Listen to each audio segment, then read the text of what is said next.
Hello दोस्तों, Sunday class में 1 2 3 में आप लोगों का स्वागत है। आज हम लोग शुरू करते हैं क्लास 11 का मैथ और वो टॉपिक हमारे पास होगा त्रिकोणमितीय फलन, ट्रिग्नोमेट्रिक फंक्शन। तो इसमें हम लोग देखेंगे सबसे पहले कि त्रिकोणमितीय हमारे पास होता क्या चीज है, त्रिकोणमिति किसे कहते हैं। तो इसका हेडिंग लिखेंगे हम लोग त्रिकोणमिति और लिखेंगे त्रिकोणमिति शब्द, त्रिकोणमिति शब्द त्रिकोण, त्रिकोण प्लस मिति शब्द से, मिति शब्द से मिलकर बना हुआ है, मिलकर बना हुआ है, जिसमें जिसमें त्रिकोण का अर्थ, जिसमें त्रिकोण का अर्थ तीन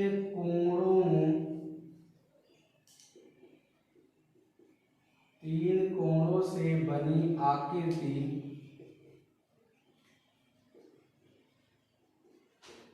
अर्थात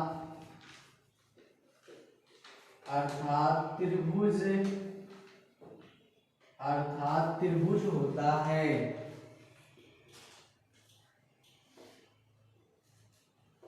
जिसमें त्रिकोण का अर्थ तीन कोणों से बनी आकृति अर्थात हम लोग कह सकते हैं त्रिभुज होता है। तथा मिति का अर्थ, मिति का अर्थ माप या मापन होता है। यानी कि हम लोगों ने देखा क्या चीज की त्रिकोणमिति किसे कहते हैं। त्रिकोणमिति शब्द त्रिकोण प्लस मिति शब्द से मिलकर बना हुआ है, जिसमें त्रिकोण का अर्थ तीन कोणों से बनी आकृति अर्थात त्रिभुज होता है। तथा मिति का माप, मिति का अर्थ, यहाँ एक शब्द छूट गया है, मिति का अर्थ माप या मापन होता है। यानी कि हम लोग कह सकते हैं कि त्रिकोणमिति में हम लोग देख सकते हैं कि यहाँ पर हम लोग अध्ययन करेंगे क्या क्या चीज, त्रिभुज की क्या चीज, भुजाएं और उससे बनने वाले कोण का हम लोग क्या करेंगे, अध्ययन करेंगे। इस प्रकार हम लोग कह सकते हैं कि इस प्रकार हम कह सकते हैं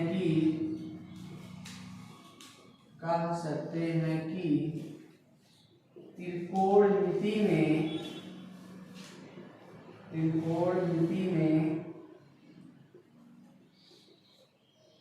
त्रिभुज की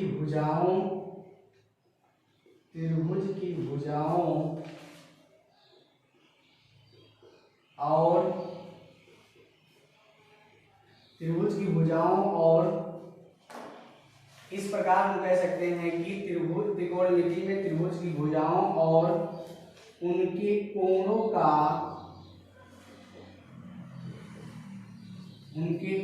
का या उनके कोणों से संबंधित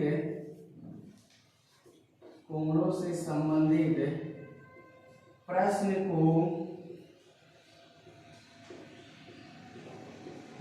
को हल करते हैं। ये लाइन आप लोगों को क्लियर हुआ होगा कि त्रिकोणमिति शब्द त्रिकोण प्लस मिति शब्द से मिलकर बना हुआ है, जिसमें त्रिकोण का अर्थ तीन कोणों से बनी आकृति अर्थात त्रिभुज होता है तथा मिति का अर्थ माप या मापन होता है। इस प्रकार हम कह सकते हैं कि त्रिकोणमिति में त्रिभुज की भुजाओं और उनके कोणों से संबंधित प्रश्न को हल करते हैं। अब यहां से देखेंगे क्या चीज, एक वर्ड यहीं पर मिला है हमें, क्या, त्रिभुज। अब हम लोग देखते हैं क्या चीज की वास्तव में त्रिभुज होता क्या है। तो इसमें हम लोग हेडिंग डालेंगे त्रिभुज, त्रिभुज इसका डिफिनेशन होगा तीन भुजाओं से घिरी हुई, तीन भुजाओं से घिरी हुई, तीन भुजाओं से घिरी हुई बंद आकृति को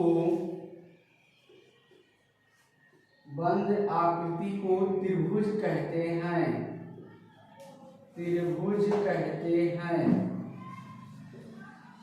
यानी कि यहाँ पर हम लोग देखेंगे त्रिभुज, त्रि का मतलब होगा तीन, भुज का मतलब होगा भुजाएं, जिसमें क्या चीज हो, तीन भुजाएं हो, लेकिन क्या हो, वो बंद आकृति की हो। जैसे हमारे पास यहाँ चित्र देखेंगे, साइड हमारे पास इसमें मिलेगा आपको तीन, ये हो गया ए बी और ये हो गया सी, और यहाँ पर मिला पॉइंट ए, पॉइंट बी और पॉइंट सी।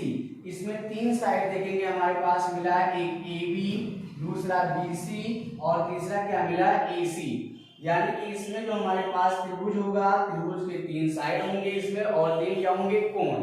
अब हम लोग इसमें देखेंगे कोण क्या होता है। हम लोग यहाँ से देखेंगे क्या चीज की, एंगल का मतलब कोण होता क्या है, किसी किरण को उसके प्रारंभिक बिंदु के परिधा घुमाने पर बनी आकृति को हम लोग क्या कहते हैं, कोण। जैसे यहाँ से हम लोग चित्र देखेंगे, यहाँ से हमें चित्र मिलेगा,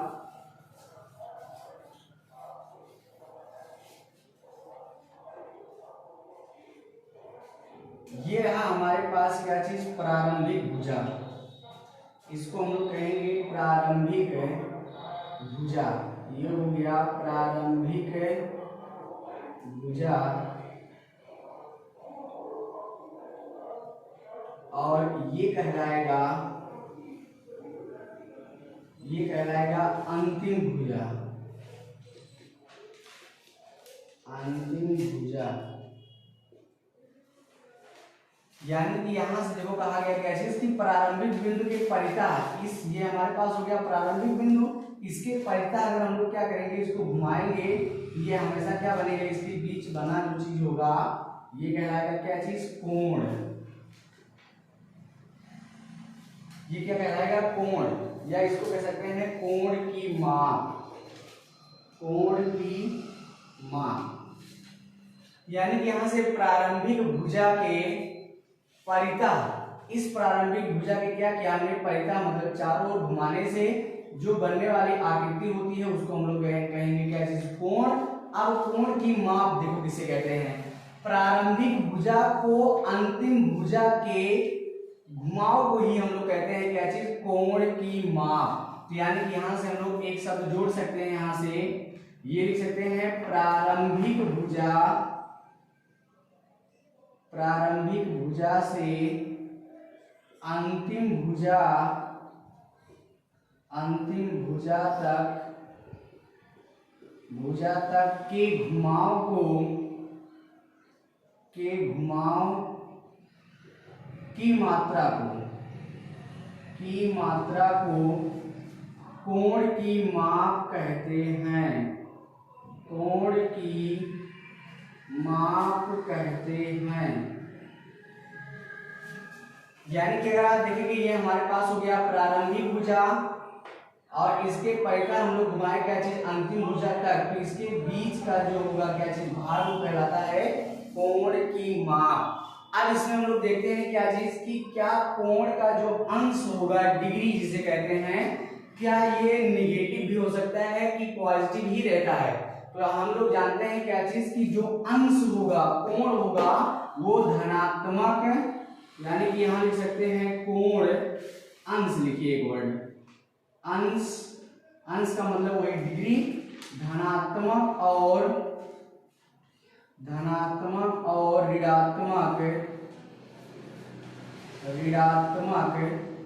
दोनों होता है। देखेंगे कब ये धनात्मक होगा और कब ये क्या होगा, ऋणात्मक होगा। पहला नंबर धनात्मक कब होगा, आप लोग सबसे पहले देखेंगे क्या चीज की, जो घड़ी होती है उसमें हमारे पास दो होता है, एक क्लॉकवाइज और दूसरा होता है एंटी क्लॉकवाइज।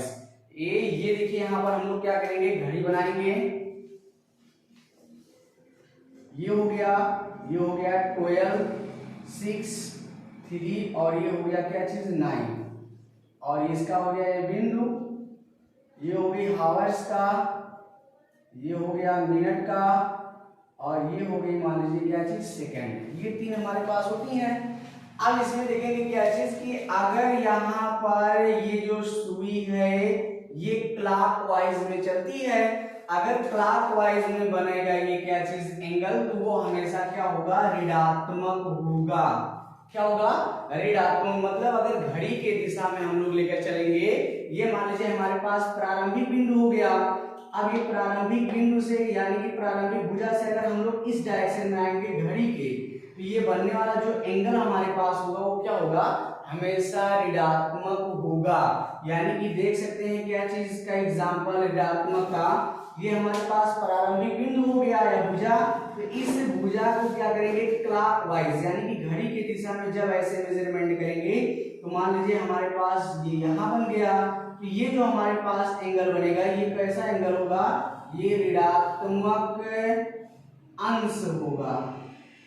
ये कैसा अंश होगा, ऋणात्मक अंश होगा। लेकिन अगर इसी घड़ी के हम लोग कहाँ जाए, इसके एंटी क्लॉकवाइज में, मतलब अगर हमारे पास कोई एक प्रारंभिक भुजा ये रहा और इस घड़ी से हम लोग इसको करेंगे क्या चीज, घड़ी की दिशा में के अपोजिट है, तो ये हो जाएगा हमारे पास एंटी क्लॉकवाइज। अगर इधर जाएंगे, ये हमेशा हमें जो एंगल मिलेगा या कोण का अंश मिलेगा, ये हमेशा आपको धनात्मक मिलेगा। यानी कि एक ऐसा अंश होगा धनात्मक अंश। अब वो कितने अंश का होगा, मेजरमेंट करने पर हम लोग को क्या होगा, पता चलेगा। अब यहां से हम लोग देखते हैं क्या चीज की, ऋणात्मक अंश कब हुआ और धनात्मक अंश कब हुआ।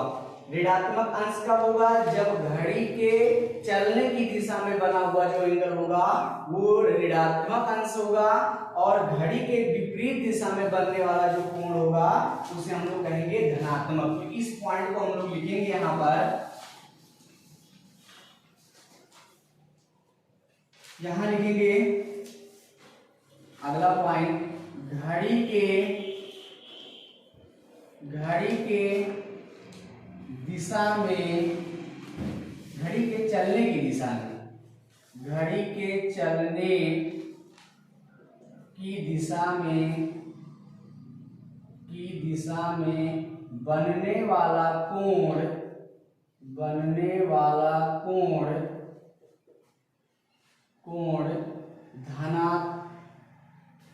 धनात्मक नहीं बल्कि क्या कहेंगे, ऋणात्मक अंश होगा। ऋणात्मक अंश या लिख सकते हैं आप क्या चीज, कोण होगा या कोण होगा। अगला पॉइंट यहां से लिखेंगे,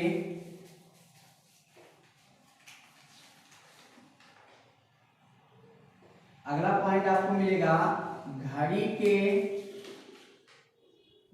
के विपरीत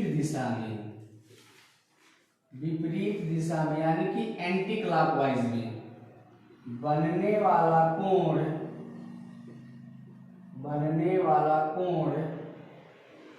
धनात्मक कोण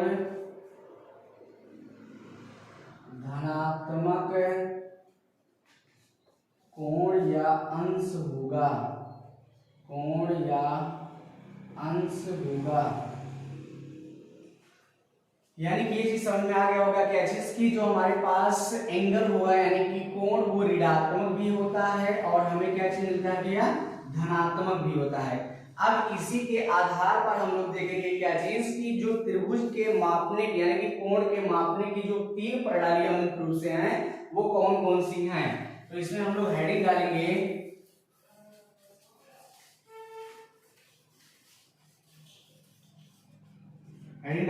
कोण मापने के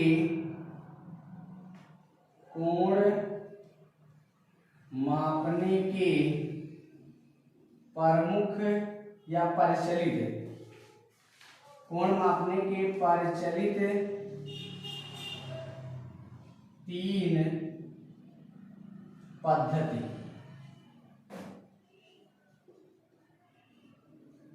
यानी कि जो कोण मापने की क्या होती है भैया, प्रचलित पद्धति होती है, वो कितनी होती है, 3। तो इसमें हम लोग तीनों का नाम लिखेंगे, खास्टिक, पहला होगा खास्टिक पद्धति, दूसरा होगा सप्तिक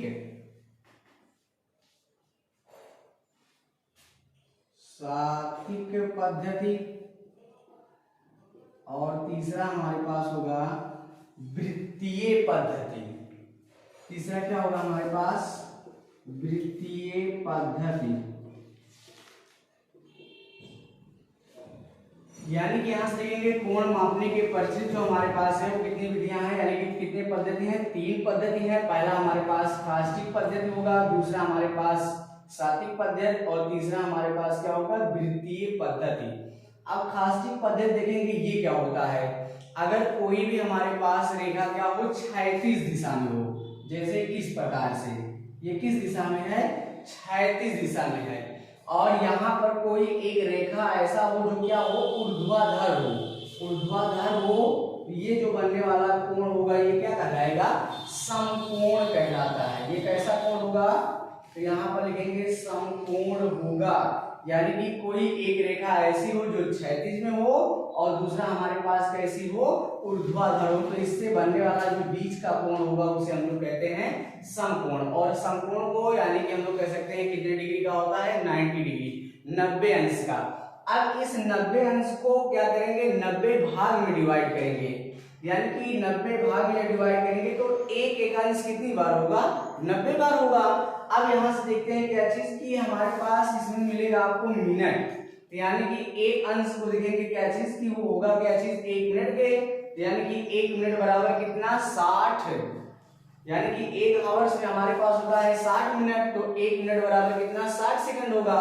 तो यहां से हम लोग पहले हेडिंग डालेंगे कास्टिक पद्धति होता क्या है।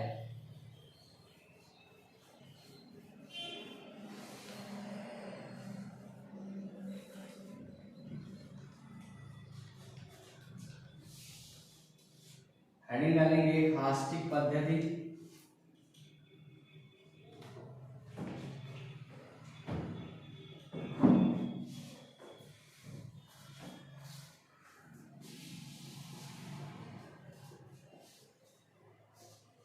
लिखेंगे इसमें एक क्षैतिज रेखा,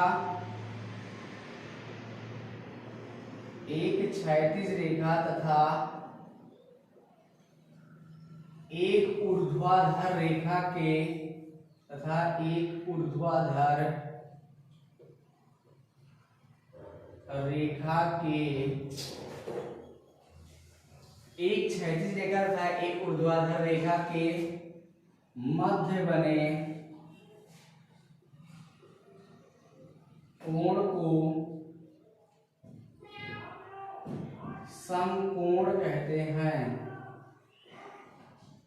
समकोण कहते हैं। और ये जो समकोण होता है ये कितने डिग्री का होता है, 90 डिग्री का। यहां से हम लोग लिखेंगे समकोण